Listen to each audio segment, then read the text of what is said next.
ভারতে দেওবন্দ মাদ্রাসার সীমানা রাসূলুল্লাহ সাল্লাল্লাহু আলাইহি ওয়াসাল্লাম স্বপ্নের মাধ্যমে ঠিক করে দিয়েছেন, এটা কতটুকু সত্য? দেখুন, স্বপ্নে কে কি দেখেছে সেটার বিরুদ্ধে আমরা বলে, যদি কোনো সত্য হয়ে স্বপ্নে দেখেই থাকে আর আমি বিরোধিতা করলাম, তাহলে এটা গুনার কাজ করলাম।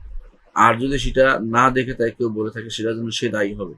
এই জন্য বিষয়টা যারা বলে থাকে তাদেরকেই যেটার উত্তর দিতে বলে থাকে তাদেরকে উত্তর জিজ্ঞাসা করবেন যে যদি না দেখে থাকে তাহলে কিন্তু বড় ধরনের গুনাহ। কারণ রাসূলুল্লাহ সাল্লাল্লাহু আলাইহি ওয়াসাল্লাম বলেছেন যে যে কিয়ামতের দিন যে ব্যক্তি না দেখে কোনো কিছু দেখে বলেছে সে গুনাহগারের অন্তর্ভুক্ত, এবং তাকে একটা চুল দিয়ে বলা হবে যেটাকে করার জন্য, একটা চুল দিয়ে তাকে পরীক্ষা করা হবে এটা দিয়ে, অর্থাৎ সে এটা কিছু করতে পারবে না।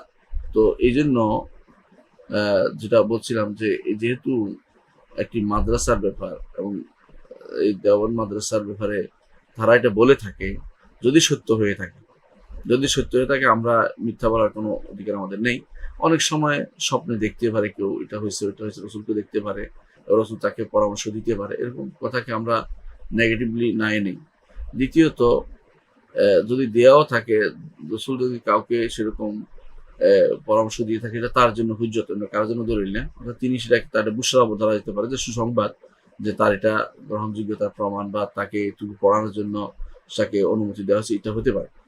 কিন্তু যদি না দিয়ে থাকে, যদি না হয়ে থাকে, তাহলে আমরা মিথ্যা কথা বলার গুনাহের ভিতরে পড়বো।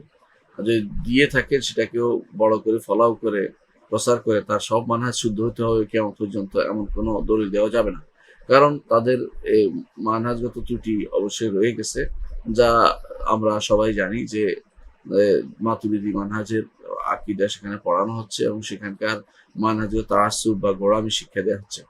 সুতরাং এটা সাধারণ দ্বীন শিক্ষার জন্য ভারতে একটা বিরাট বিদ্যাপীঠ, কোনো সন্দেহ নেই, এবং যারা ওখানে যায় পড়তে পারে। কিন্তু তাআসসুব থেকে মুক্ত হওয়া এবং আকীদাগত পরিশুদ্ধি লাভ করা, এটা কিন্তু খুবই জরুরি। এখানে রাসূলুল্লাহ সাল্লাল্লাহু আলাইহি ওয়াসাল্লাম আসলো কি আসলো না, তিনি দাগ দিলেন কি দিলেন না, এটা বড় কথা না। এটা দিয়ে বুজুর্গি নেয়া বা এটা দিয়ে এটার গ্রহণযোগ্যতা বাড়ানো, এটা একটা হচ্ছে হিলাতুল আজিজিন বা অপারগদের কাজ, এটা কখনো উচিত না। তো এই জন্য কোনো মানুষের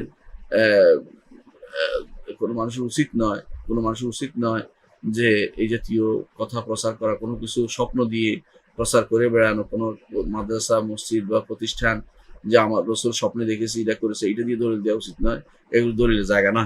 বরং হয়তো যিনি দেখেছেন তার নিয়ত ভালো বা তার ইখলাসের কারণে হয়তো তিনি দেখতেও পারেন, কিন্তু এটার কারণে এটা দিয়ে তাদের মানহাজটা পরিশুদ্ধ বা শুদ্ধ আছে বা এখানে পড়লে সবই একেবারে নবীর নায়েবে নবী হয়ে যাবে, এই জাতীয় যে সমস্ত কথাগুলো বা এগুলো সবই শুদ্ধ, এগুলো ভুল ধরা যাবে না বা এরা ভুল করে না বা তাআসসুব করে না, এই জাতীয় কথা বলা যাবে না।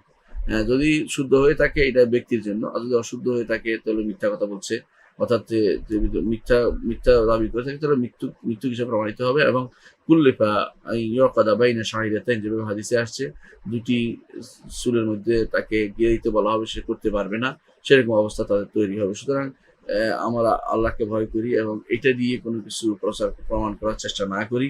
যদি তিনি দেখেই থাকেন সেটা তার ব্যক্তিগত কাজ এবং সেটার কারণে তিনি কাজটা এগিয়ে যাবে মাদ্রাসা করার বিষয়টা। আর মনে রাখবেন, একটি মাদ্রাসা হলে সেখানে শুধুমাত্র এই দুই ধরনের জিনিস পড়ায় তা নয়, সেখানে কোরআন শিক্ষা হয়, হাদিস শিক্ষা হয়। কোরআন হাদিস শিক্ষা যেখানে হয় সেখানে তো ভালো কথা, এমন হতেও পারে যে তিনি দেখেছেন তার মনের আকুতির কারণে আল্লাহ কবুল করেছেন, দেখেছেন, কিন্তু তার অর্থ এই নয় যে পরবর্তী ভুলগুলো বা আকীদাগত প্রত্যেকটা ভুলেই রাসূলুল্লাহ সাল্লাল্লাহু আলাইহি ওয়াসাল্লাম অনুমোদন করবেন বা গোঁড়ামিটা অনুমোদন করবেন, এটা কথাটা ঠিক নয়। এগুলো দিয়ে দলিল দেওয়া উচিত নয় আমাদের।